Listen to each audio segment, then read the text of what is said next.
నేనేమన్నాను ఇప్పుడు? నువ్వు నా మాట ఇంటలేవు, నన్ను పట్టించుకుంటలేవు. మా వాళ్ళు నన్ను మంచిగా చూసుకుంటారు, నా మాట ఇంటారు.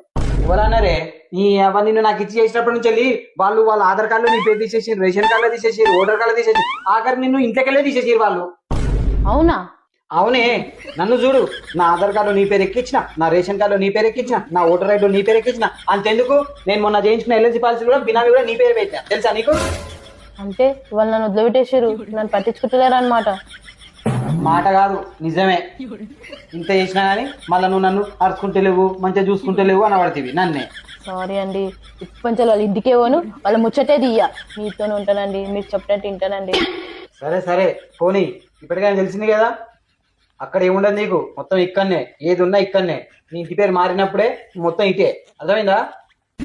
పడుకో, కొద్దిగా లేచి బొచ్చెడు పని చేసుకుని ఉన్నది, సరేనా? సరే అండి. అమ్మో, మా వాళ్ళు నాకు ఇంత మోసం చేస్తారని నేను అనుకోలేను.